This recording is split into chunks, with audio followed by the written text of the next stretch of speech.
राम राम राम हरे हरे हरे कृष्णा कृष्णा कृष्णा हरे हरे हरे राम राम राम हरे हरे हरे कृष्णा कृष्णा कृष्णा हरे हरे हरे राम राम राम हरे हरे हरे कृष्णा कृष्णा कृष्णा हरे हरे कुंडलिका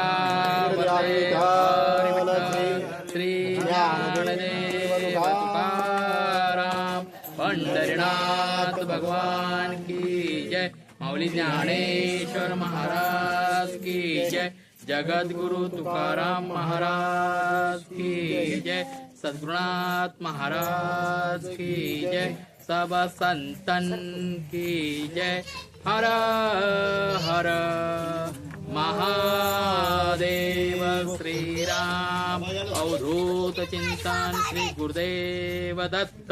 पार्वती पति शिव हर हर महादेव। महायोग पीठे तटे भीमरथम वरम पुंडलिकाय दातु मुनीन्द्रे समागस्ततिष्ठ महानंद कंदम परब्रह्मलिंगम भजे पांडुरंगम।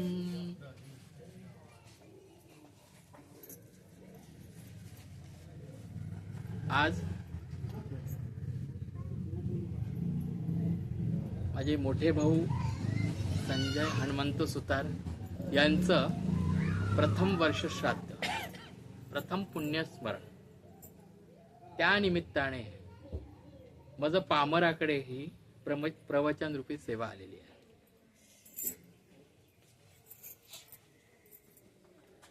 प्रथम पुण्यस्मरणाचं जे प्रवचन आहे त्यामध्ये गुणांचं वर्णन केलं जातं, पुण्याचं स्मरण केलं जातं, त्यांच्याबरोबर आपण काही जे चांगले क्षण जे घालवलेले असतात त्याचं स्मरण केलं जातं।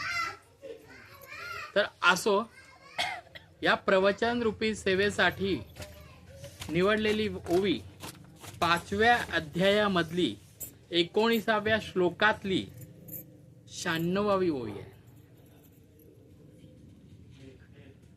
भगवद्गीता म्हणा, माऊलींनी भगवद्गीतेचं मराठीमध्ये भाषांतर केलं, 56 भाषेचा उद्धार केला, अशी ही ज्ञानेश्वरी। ज्ञानेश्वरीमध्ये भगवद्गीतेमध्ये भगवंताने हेच सांगितलंय की कारण का अर्जुन ज्यावेळी युद्धामध्ये आपल्याच माणसांना मारण्यासाठी, आपल्याच भावंडांना मारण्यासाठी त्याचे हात उचलत नव्हते, शस्त्र उचलत नव्हता, तो एकदम उदास झालेला की मी यांना कसं मारू।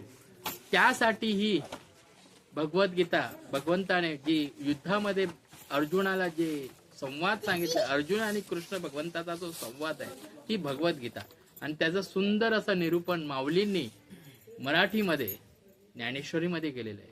त्याच ज्ञानेश्वरी मधली 96वी ओवी काय म्हणते? म्हणून सर्वत्र सदा सम ते आपणची अद्वैत ब्रह्म हे संपूर्ण जाणे वर्म समदृष्टीचे। काय सांगतात आहे भगवंत? आपण जन्माला आलो कशासाठी, करतो काय, आपल्यामध्ये काय भरलेलं आहे, आणि भगवंताची खूण माऊली भगवंताची स्वतःची खूण माऊलींनी ज्ञानेश्वरीमध्ये सांगितलेली। कारण का आपला हा मनुष्य देह आहे तो सहजासहजी मिळालेला आहे का? नाही मिळालेला आहे। तो 84 लक्ष योनी फिरत फिरत आपण आलेलो आहे। आल्यानंतर सुद्धा आपण काय आहे, आपल्यामध्ये काय भरलेलं आहे, काय भरलंय आपल्यामध्ये? मी आणि माझं भरलेलं आहे। काय भरलंय? मी आणि माझं, हे माझं ते माझं, असं मी आणि माझं। मुळात मी कोण आहे? याची जाणीवच आपल्याला नाही. आपण कुठून आलोय माहित नाही, आलो कशासाठी माहित नाही. या मी आणि माझं म्हणजेच काय, आपला हा जो संसार जो चाललाय तो सगळा मी आणि माझ्यामध्येच चाललेला आहे. मी केलं, मी केलं, मी केलं, हे माझं, ते माझं, ते माझं, याच्यात आपण पूर्णपणे अडकून गेलेलो आहे. मुळात संसार म्हणजे काय, आपण संसार करतो म्हणजे काय करतो, जन्मापासून मरेपर्यंत चा जो प्रवास आहे त्याला संसार असं म्हटलेलं आहे. मी आता ओवीकडे येणारच आहे, पण त्याच्या अगोदर थोडंफार बोलतात ना कल्पना देणं, म्हणजे आयुष्यात आपण आलो कशासाठी. तर त्या संसारामध्ये आपण एवढं गुंतलेलं आहे, त्याच्यामुळे आपल्यामध्ये काय निर्माण झालेलं आहे हो, काय निर्माण झालंय, हा माझा तो दुसऱ्याचा, म्हणजे हे काय झालं, मी आणि माझ्यामध्ये द्वैत निर्माण झालेलं आहे. पण माऊलींनी तर सांगितलेलं आहे, हे विश्वची माझे घर, अवघी मती जयाची स्थिर, किंबहुना चराचर आपणची झाला. आपण विश्वाला आपण आपलं घर म्हणतो का? आपण फक्त माझंच घर, हे माझं, ते माझं, माझ्या घरात काय काय पाहिजे, आपल्या घरातला कचरा दुसऱ्याकडे जातो की नाही, कारण ते आपलं नाही, ते परक्याच आहे. आपण कशाला घर म्हणतो, घर कशाला म्हणतो, मातीच्या भिंतींना आपण घर म्हणतो. आणि माऊलींनी काय सांगितलं, हे विश्वाची माझे घर आहे की नाही. हे कधी म्हणू शकतो, जेव्हा अद्वैत स्थिती निर्माण होते, जिथं द्वैतवाद होतं तेव्हा. म्हणून ज्ञानेश्वरी ही जी ओवी सांगते, म्हणोनी सर्वत्र सदा सम, म्हणून कधी आला शब्द हा, म्हणून मी म्हणतो, मी म्हणून हा शब्द याच्यासाठी वापरला जातो, ज्या वेळेस त्याचा आपण अनुभव घेतो, ज्या अनुभवाची जेव्हा प्रचिती येते आपल्याला, तेव्हा म्हणतो मी हे ऐकलेलं आहे, मी हे म्हटलेलं आहे, मी हे अनुभवलेलं आहे, मला त्याचा अनुभव आहे. तर माऊली सर्वत्र सदा सम, म्हणजे सर्वत्र सदा सम, सारखे, जिथं द्वैतच नाही. आणि आपलं कसं चाललंय, चार भिंतीला आपण काय म्हणतो, हे माझं घर आहे. पण मुळात आपलं घर कुठलं आहे, कुठलं आहे, आणि चार भिंतीला म्हणतो, आणि हा तो देह आहे ना, हेही घरच आहे, पंचमहाभूतापासून बांधलेला आहे. पृथ्वी, आप, तेज, वायू, आकाश याने हा पंचमहाभूतापासून हा देह निर्माण झालेला आहे. त्या देहामध्ये द्वारकेचा राणा राहतोय, म्हणजे पांडुरंग परमात्मा राहतोय, चैतन्य रूपी. पण हा देह कसा आहे, कसा आहे देह, नाशवंत देह आहे. आणि त्याला तो का राहिला याच्यामध्ये, कशासाठी राहिला, की या समाजामध्ये या लोकांना हे कळावं की तुम्ही कशासाठी आलेला आहात. आणि तो देह कोणी जो देह जाणला किंवा मी कशासाठी आलेलो आहे, तो दुसरं तिसरं कोणी नसून संत महात्मे आहेत, त्यांनी हा देह जाणला आहे. या देहाचा सदुपयोग केलाय. आपण करतो का, आपण हा देहाचे चोचले पुरवत असतो. हा जन्म मरणाती देह धर्म समरतो. पण मी कोण आहे, ममत्वाचे सूत घेणं जव, मी कोण आहे, मी कुठून आलोय, मी कशासाठी आलो, मला काय करायचंय, नाही माहिती.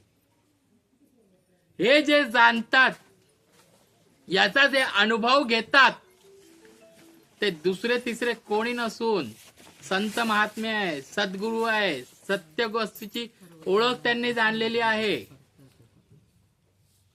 आणि अशा व्यक्तीने जो अनुभव घेतलाय ती एक ज्ञानेश्वरी मध्ये ओवी आले, म्हणून जाणते गुरु भजिजे तेणेची कृतकार्य होईजे, जैसे मूळ सिंचन सहजे शाखा पल्लव संतोषती.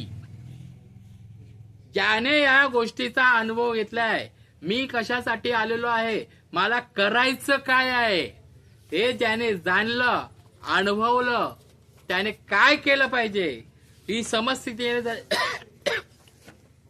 समस्थिती येण्यासाठी, द्वैतबात होण्यासाठी काय केलं पाहिजे, म्हणून जाणतेने गुरु भजिजे. सद्गुरु वाचूनी सापडेना सोय आणि धरावे ते पाय आधी आधी. कारण ही म्हणून सर्वत्र सदा सम. मी परत ओवीवर येतोय. सदा सम म्हणजे सदैव सगळे सारखे दिसले पाहिजे, भेदच नाही. ही स्थिती येण्यासाठी म्हणून जाणतेने गुरु भजिजे. ज्याला सगळं एक पाहायचंय त्याला काय केलं पाहिजे, सद्गुरू केलं पाहिजे. मग सद्गुरू कसे मिळणार हो? नाही मिळत असे. अंतःकरणापासून तळमळ निर्माण झाली पाहिजे की बाबा मी आलो कशासाठी, मी करतोय काय, मला करायचंय काय. त्रिविध तापे पोळीला संसार दुःखे दुरावला, त्रिविध तापे पोळीला तोची अधिकारी झाला. संसार हा सुखाचा नाही, संसार दुःख मूळ. विश्रांती नाही कोठे, रात्रंदिवस मग तळमळ आहे ना ती. मग या संसारात सुख आहे का? सुख नाही कोठे, आली या संसारा. मग जर सुखच नाही, मग आहे का या संसारात? मग आलोय कशासाठी, ते जर जाणायचं असेल तर म्हणून जाणतेने गुरु भजिजे.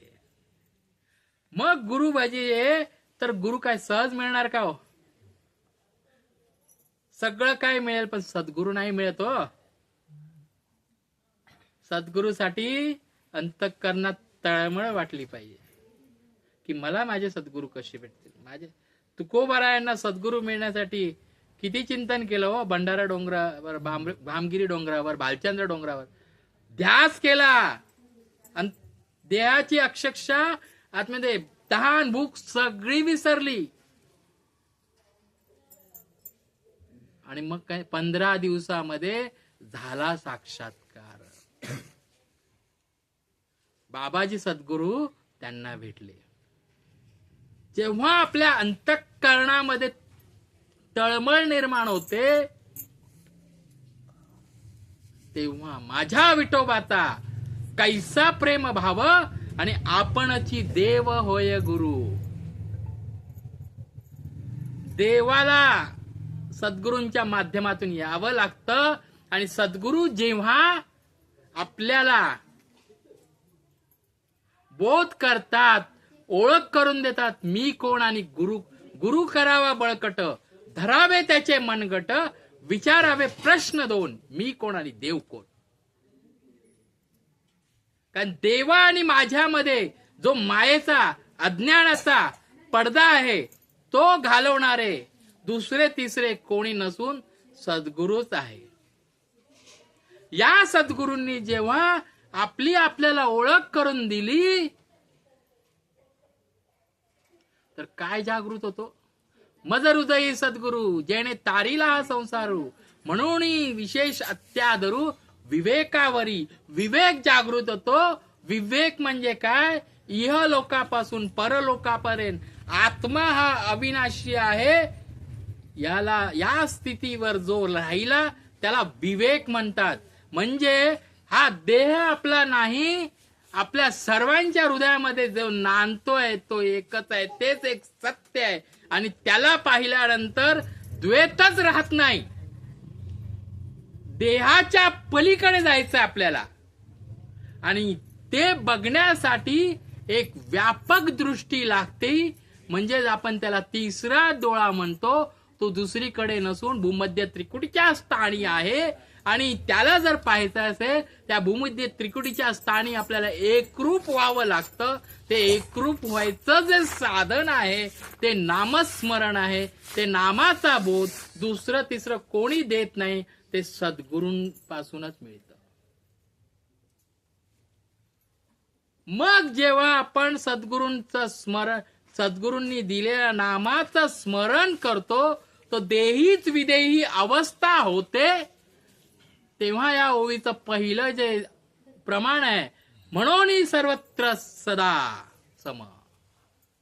जेव्हा आपण अखंड नामावर आरूढ होतो, तेव्हा आपली व्यापक दृष्टी होते आणि सगळे काय दिसू लागतात, सारखे दिसू लागतात.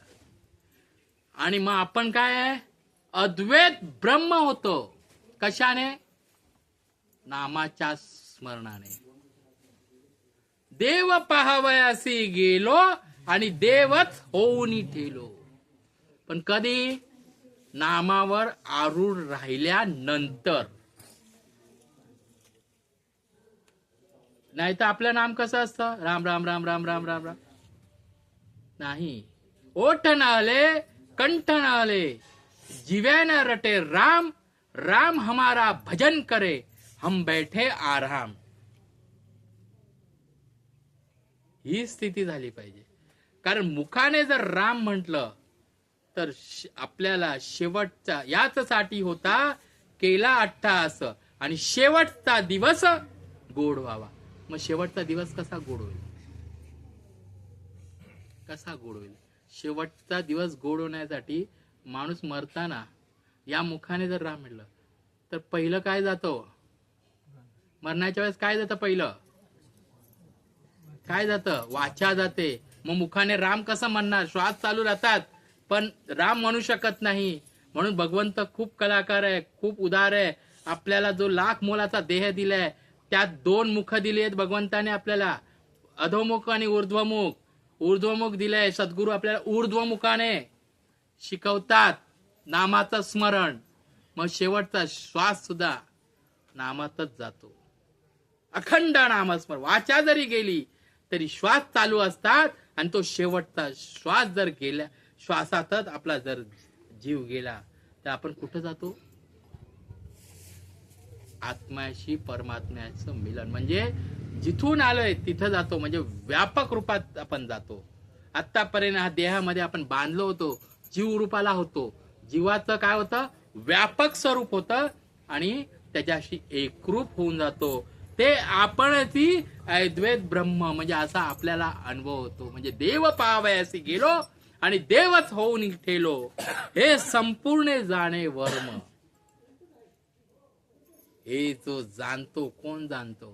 त्याची काय आहे? समदृष्टी आहे. म्हणजे तो दुसरा तिसरा कोण नसून साक्षात कोण होतो? भगवंतच होतो. पण याच्यासाठी काय? नामावर आरूढ राहणं. सोपं आहे का? आपण कशावर आरूढ आहे? देहावर. आजन्म मरणाची देह धर्म समोर होतो. पण मुळात आपण देहावर एवढं असं आपण काय करतो? देहाचे धर्म ते माझे धर्म मानतोस. हे माझं, ते माझं, ते माझं. त्याच्यातच आपण काय झालेलं आहे? बांधलो गेलेलो आहे.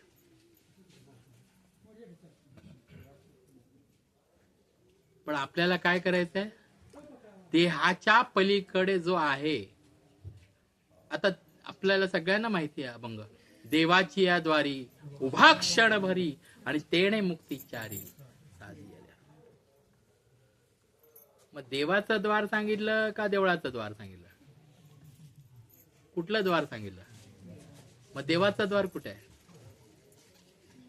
आता देवळात जर बसायचं म्हटलं, दिवस भेटलं तर चारी मुक्ती भेटतील का बसलं तर? नाही. देवाची या द्वारी उभा क्षणभरी आणि तेणे मुक्ती चारी साधियल्या. म्हणजे समाधी अवस्था. भूमध्य त्रिकुटीच्या स्थानी देवाचं द्वार आहे आणि तो क्षण कुठला हो?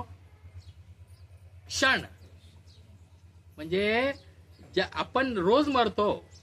श्वास घेतो म्हणजे जगणं, श्वास सोडणं म्हणजे मरणं.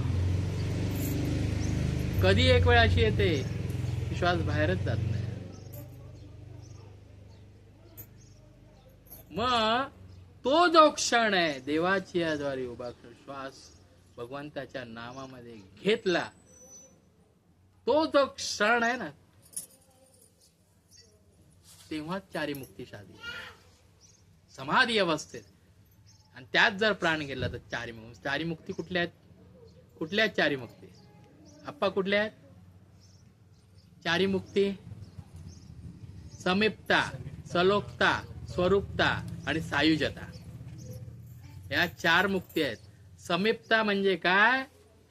देवाच्या जवळ जाणं. सलोकता म्हणजे देवाचं लोक प्राप्त न, आणि देवाचं स्वरूपता प्राप्त न, देवाची व्यापक देवाची आधारी उभा क्षणमवरी आणि तेणे मुक्तीचारी साधियल्या. परत आलं हरिमुखे म्हणा, हरिमुखे म्हणा आणि पुण्याची गणना कोण करी. मग माऊलींनी असं का लिहिलं? हरिमुखे म्हणा, हरिमुखे म्हणा. एकदा लिहू शकले असते ना? एकदा लिहू शकले असते की नाही? दोनदा लिहिलं हरिमुखे म्हणा, हरिमुखे म्हणा. का लिहिलं दोनदा? कारण का? माऊलींच्या ओव्या खूप अभंग आहेत ना, विचार करणार आहे, खूप कठीण असतात ते. आपण सहज म्हणून जातो, पण त्यांची विचार करण्याची जी शक्ती आहे, त्यांच्या विचाराचं आकलन आपण करू शकत नाही. ते व्यापक असतं. हरिमुखे म्हणा, हरिमुखे. पहिलं हरिमुखे म्हणा आहे ते हरिमुख म्हणा म्हणजे मुखाने हरिमुख म्हणा. आणि दुसरं हरिमुखे म्हणा म्हणजे मुखाने ते म्हणा, पण ध्यानाला सुद्धा बसा आणि श्वासाने हरिमुखे म्हणा. नामस्मरण करा म्हणजे काय होईल? हरिमुखे म्हणा, हरिमुखे म्हणा. मग तुमच्या पदरी जे पुण्य पडेल, पुण्याची गणना कोण पडेल. मग पुण्य कुठलं होईल? व्यापकता येईल तुमच्यामध्ये, दृष्टी व्यापक होईल. मग म्हणून सर्वत्र सदासम होईल. मग व्यापक दृष्टी झाल्यानंतर ते आपण कोण होईल? व्यापक दृष्टी ज्याचीच होती, जो स्वतः ब्रह्म होतो म्हणजे स्वतः भगवंत होतो. त्याचे षडविकार निघून जातात. षडविकार कशाने निघून जातात? नामस्मरणाने. एक एक विकार निघून गेल्यानंतर काहीच उरत नाही, तिथे शून्य स्थिती होते, साक्षात परब्रह्म होऊन जातो. आणि हे ज्याला वर्म कळलं, मग त्याचा संसारातलं जे आहे ना, किती वेळा जन्म यावे, किती व्हावे फजित, आणि म्हणून जीव भ्याला शरण गेला विठूशी. हा जन्म मरणाचा जो पेरा आहे तो पूर्णपणे चुकून जातो.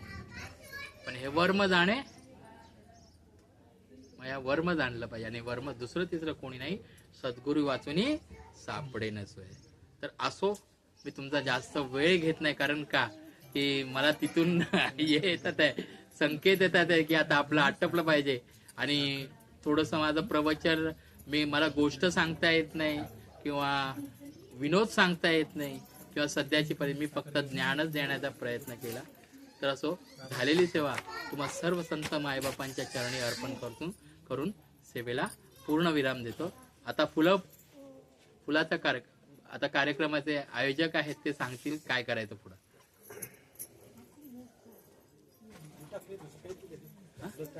हा हा हा